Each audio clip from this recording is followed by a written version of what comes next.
우리나라의 공식적인 지침은 마개를 떼고 라벨을 떼고 배출하는 것이 분리배출의 공식 지침입니다. 따라서 라벨은 떼고 배출하시는 게 원칙이고요.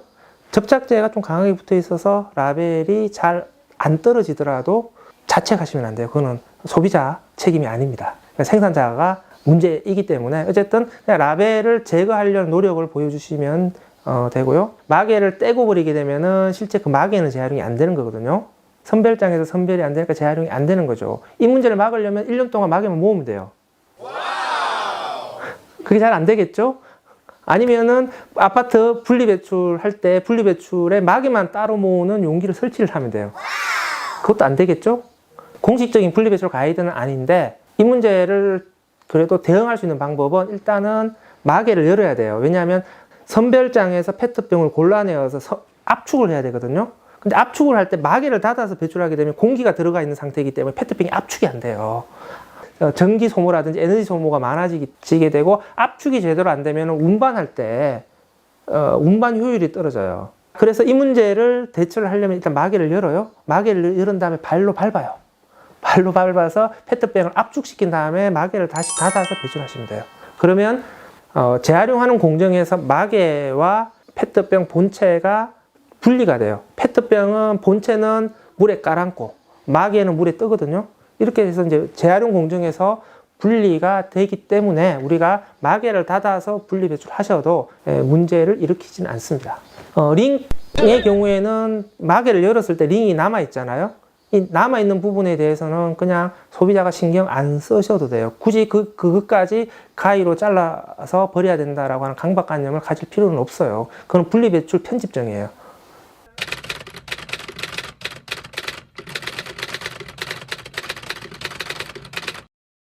캔은 크게 두 가지가 있잖아요. 철캔, 알루미늄 캔. 식품을 담는 용기들은 대부분 철캔이에요. 그 통조림이라든지 참치 같은 캔들은 대부분 철을 씁니다. 그리고 음료를 담는 캔들은 대부분 알루미늄 캔이에요. 근데 우리는 어쨌든 구분 없이 캔을 분리배출 하시잖아요. 분리배출하면 선별장에서 철캔과 알루미늄 캔은 따로 별도로 선별이 돼요. 그러면 철캔은 철강 회사로 갑니다. 그래서 녹여서 고철로 녹여서 다시 철강 제품을 만드는 거고요. 알루미늄은 다시 알루미늄을 재활용하는 업체로 가는 것이죠. 그래서 알루미늄 제품을 만들죠.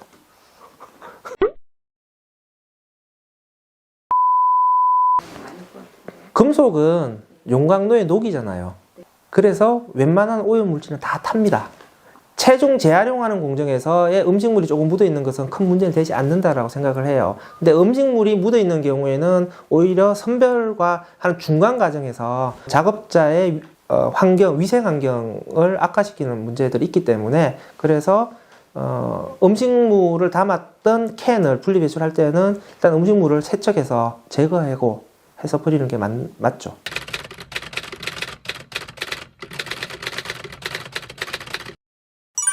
치약의 경우에는 안에 있는 치약을 다 짜서 쓰시면 될 텐데 그 부분을 가위로 잘라서 안에 있는 부분들을 세척하기는 힘들기 때문에 소비자에게 그 부분까지 요구하는 것은 좀 무리라고 생각을 해요. 그래서 치약의 경우에는 내용물을 최대한 짜서 소비를 하시고 치약 튜브를 보시면 분리배출 표시가 되어 있습니다. 분리배출 표시가 되어 있는 것은 재활용품으로 분리배출을 하는 것이 원칙입니다.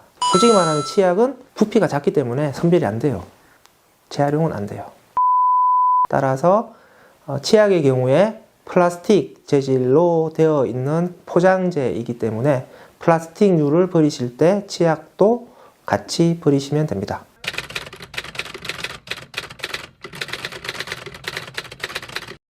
의류 같은 경우에는 두 가지 방법이 있습니다. 그러니까 사용하지 않는 의류를 아름다운 가게 등 재사용 가게에 직접 기부하는 방식으로 재사용하는 방법이 있는데요.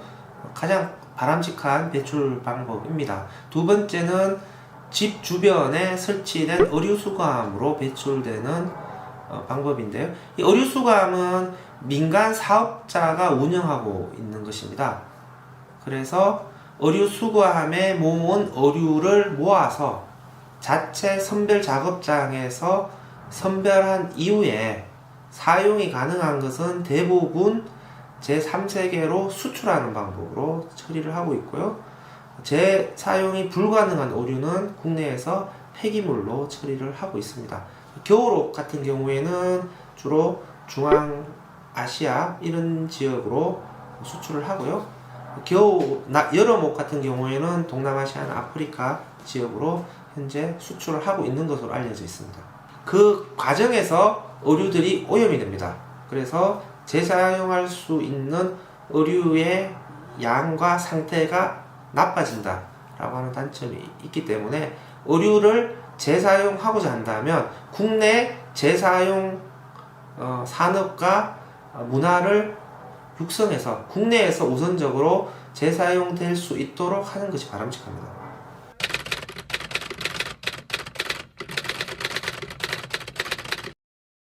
생산자 책임 재활용 제도 대상 품목입니다. 에어캡도 생산자 책임 재활용 대상 품목이고요. 라면 스프도 생산자 책임 재활용 대상 품목입니다. 생산자 책임 재활용 제도 대상 품목이라는 것은 소비자가 물건을 구입할 때에 관련된 재활용 비용을 부담했다는 의미를 가지고 있습니다. 따라서 생산자 책임 재활용 대상 품목은 분리 배출하는 것을 원칙으로 합니다. 다만 라면 스프의 경우에는 내용물에 염분이 들어가 있습니다. 분리 배출하게 되면은 염분이 잔류를 하게 되면 고형연료 제품으로 재활용할 경우에 염소 농도를 증가시키는 요인이 될 수가 있습니다. 따라서 라면 스프를 분리 배출할 경우에는 한번 세척을 하셔서 안에 들어있는 스프 잔류물을 제거하시고 배출하는 것이 적절합니다.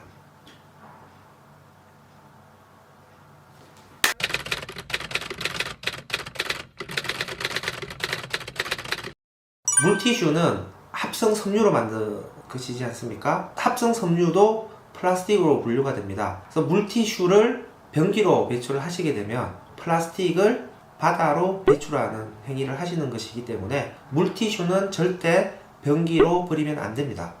물티슈는 반드시 폐기물로 배출을 하셔야 되고요. 일부 대나무 재질로 만든 물티슈가 판매가 되고 있습니다. 레이온 섬유로 만든 물티슈인데요. 레이온 섬유는 생분해는 잘 되는 재질입니다. 하지만 생분해가 잘 되는 재질이라고 하더라도 변기를 통해서 하조종말 처리장으로 가는 기간 동안에는 분해가 일어나지 않는 거거든요. 훨씬 더 분해가 되는 데는 오랜 시간이 걸리는 것이기 때문에 분해가 되는 생분해 재질이라고 하더라도 화장실 변기로 버리게 되면은 하수, 간, 막힘 현상 등의 문제를 야기할 수가 있습니다. 따라서 모든 물티슈는 변기로 버리시면 안 됩니다.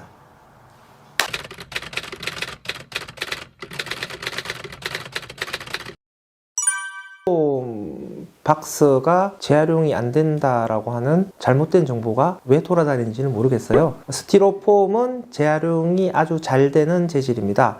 스티로폼은 정식 명칭이 발포폴리스티렌이라고 하는 재질이에요. 그러니까 우리가 일반적으로 아는 PS라고 하는 플라스틱 재질이에요.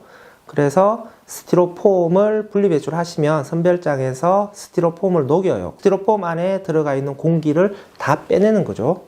그러면은 아주 굵은 형태의 가래떡 모양이 나와요. 그걸 잉고트라고 얘기합니다. 그래서 선별장에서 잉고트가 만들어지면은 그 잉고트를 가지고 가서 재활용 업체에서 국수 가락처럼 뽑아내요. 뽑아낸 다음에 식혀서 다시 잘라요. 그럼 쌀알 모양의 작은 알갱이가 나옵니다. 이것을 펠릿이라고 얘기를 합니다. 이 펠릿이 만들어지면은 플라스틱 재생원료가 만들어졌다라고 얘기를 해요.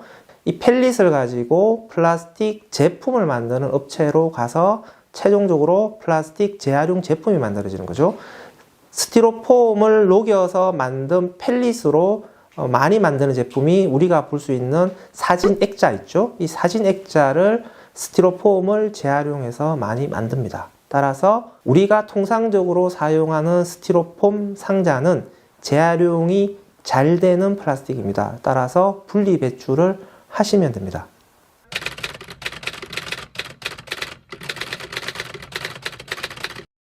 아이스팩은 절대 내용물을 변기로 버리시면 안 됩니다. 아이스팩 안에 들어가 있는 성분은 아크릴이라고 하는 폴리머예요. 쉽게 말하면 플라스틱 안에 들어가 있는 겁니다. 따라서 아이스팩 안에 있는 내용물을 변기로 버리시게 되면 플라스틱을 그냥 바다로 버리시는 행위를 한 것입니다. 따라서 아이스팩은 재사용 프로그램이 있는 곳에서는 원형 그대로 반환을 하셔서 재사용이 될 수 있도록 하는 것이 우선이고요. 재사용을 하기 어려운 경우에는 통째로 종량제 봉투로 쓰레기로 배출하시는 것이 올바른 배출 방법입니다.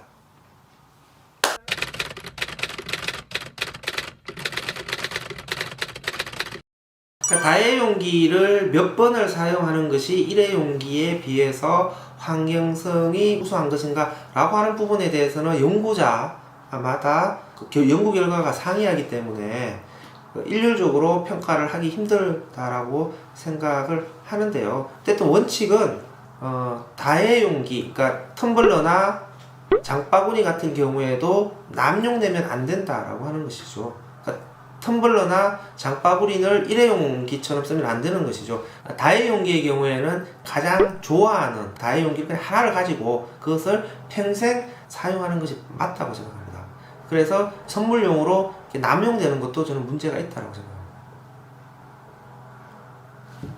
텀블러를 6개월 이상 사용하게 되면은 중금속이 유출된다 라고 하는 얘기를 어느 의사분이 어느 방송에서 하신 얘기예요. 검증된 얘기가 아니에요. 그래서 이 부분에 대해서는 일단은 신뢰를 하지 않는 것이 좋을 것 같습니다. 식약처에서 텀블러의 중금속 유출과 관련해서 실험을 한 적이 있습니다. 식약처의 공식적인 실험 결과는 중금속 유출의 위험이 없다라고 결론을 내렸습니다. 따라서 텀블러를 6개월 주기로 교환하는 것은 과잉 대응이라고 생각을 하고요. 만약에 텀블러가 그렇게 위험하다고 한다면 마찬가지로 냄비라든지 모든 식기도 6개월마다 다 교체를 해야 되는 거잖아요. 그러면 오히려 더 일회용 플라스틱 컵 쓰는 게 훨씬 더 낫겠죠.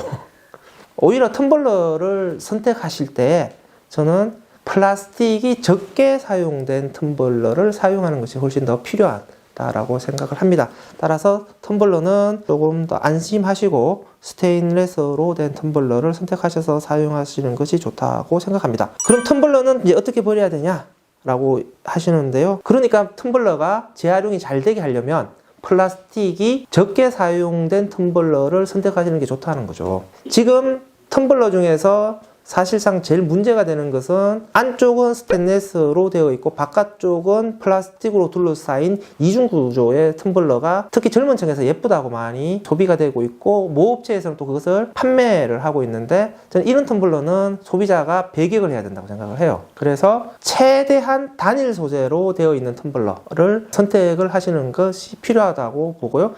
지자체 같은 경우에도 일회용컵 쓰지 말라고 환경 행사에서 기념품으로 텀블러를 나눠주는데 플라스틱과 같이 뒤섞여 있는 텀블러를 또 나눠줘요. 이건 오히려 환경을 위한 행사가 아닌 거죠. 그래서 지자체나 행사에서 기념품으로 텀블러를 선택하실 때도 최대한 분리배출에 용이한 좋은 재질로, 단일 재질로 된 텀블러를 선택하시는 것이 좋다고 생각합니다. 분해서 못 버리죠? 그러니까 어떻게 해요? 쓰레기로 버리셔야죠.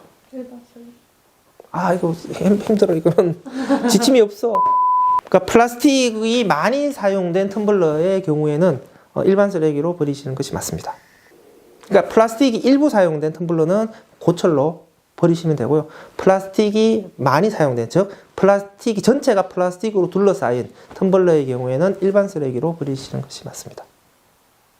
플라스틱 빨대의 경우에 우리가 일반적으로 분리배출할 경우에는 분리배출을 하더라도 선별장에서 선별이 되지 않기 때문에 가정에서 배출할 경우에는 재활용이 되지 않는다라고 보시면 될 것 같습니다. 따라서 가정에서 분리배출할 경우에 현재 상태에서는 빨대는 일반 쓰레기로 배출하시면 되고요. 빨대가 재활용이 되려면 빨대를 별도로 모을 수 있는 시스템이 만들어져야 됩니다. 따라서 어디 빨대를 모을 수 있는 거점이 만들어져야 되겠죠. 그럼 빨대를 모을 수 있는 거점을 만드는 것이 현재의 우리 과제가 되겠습니다. 일단은 그 종이의 재활용에 대해서 먼저 이해를 하셔야 됩니다. 우리가 쓰는 종이라고 하는 것은 셀룰로스라고 하는 섬유들이 가로 세로로 겹쳐져서 종이가 되는 겁니다. 그래서 이 종이를 재활용하려면 이 섬유를 물에 푼 다음에 다시 이 섬유를 모아서 종이로 다시 재활용을 하는 겁니다. 그런데 코팅이 되어 있는 종이와 코팅이 되어 있지 않는 종이는 이 섬유가 물에서 풀어지는 속도가 다릅니다. 코팅이 되어 있는 종이 같은 경우에는 잘 풀어지지가 않는 거죠. 그러면 이 코팅이 된 종이가 풀어질 때까지 제재회사에서 기다리는 것이 아니라 쓰레기로 빼버립니다. 따라서 비닐 코팅된 종이는 여러분들이 아무리 분리배출 하셔도 제지회사에서 쓰레기로 빠져나와서 소각이 되는 거죠. 따라서 코팅이 된 종이는 배출하실 때 재활용품으로 배출하시면 안 되고 쓰레기로 배출하셔야 돼요. 코팅이 되어 있냐 되어 있지 않느냐라고 하는 부분에 대해서는 정부에서 공식적으로 확인할 수 있는 표시 제도를 도입하고 있지 않습니다. 현재 단계에서는 소비자들이 확인해서 버릴 수밖에 없어요.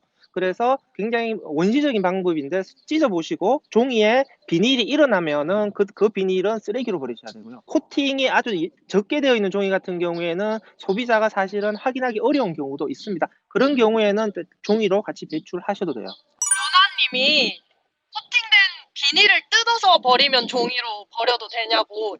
코팅된 비닐을 뜯으시면은 분리배출 하셔도 됩니다.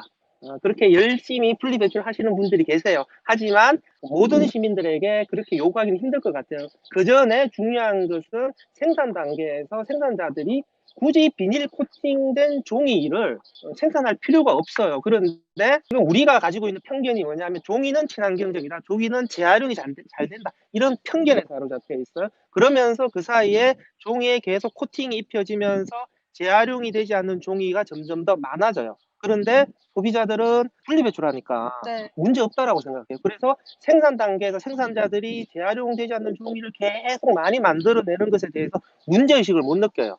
따라서 비닐이 코팅된 종이는 재활용이 되지 않는다라고 우리가 명확하게 인식하고 이런 제품을 만들어내는 생산자에게 항의를 열심히 해야 돼요. 그러면 코팅 종이 마지막으로 종이컵도 마찬가지인 거죠? 종이컵, 종이로 된 컵라면 용기, 아이스크림 용기, 팝콘 용기, 그다음에 감자칩 모두 다 코팅이 되어 있는 종이입니다. 현재 단계에서는 다 쓰레기로 배출하셔야 돼요. 시간도정님께서 요즘 비가 왔는데 물에 젖은 종이는 괜찮느냐고. 물에 젖은 종이는 어쩔 수 없이 젖은 경우에는 분리배출하셔도 됩니다. 근데 문제 종이가 젖은 상태로 장기 보관을 하게 되면 이제 냄새가 날 수가 있기 때문에 문제가 될 수 있는데 종이를 재활용하는 공정 자체가 물에 푸는 거거든요. 네네. 그래서 물에 젖는다라고 하는 것 자체만으로 재활용이 안 되는 것은 아닙니다. 그런데 가급적이면 제지회사에 들어가기 전까지는 종이가 선별, 압축, 보관되는 상황에서 물이 있게 되면은 여러 가지 냄새가 난다든지 하는 문제가 발생할 수 있기 때문에 물에 안 젖는 것이 더 좋다라고 하는 건데 네. 소비자들이 일부러 적시는 건 아니잖아요. 그죠. 그렇다라고 한다면 그 부분은 소비자들이 책임감을 느끼실 필요는 없을 것 같습니다. 일부러 적시지는 않는 한.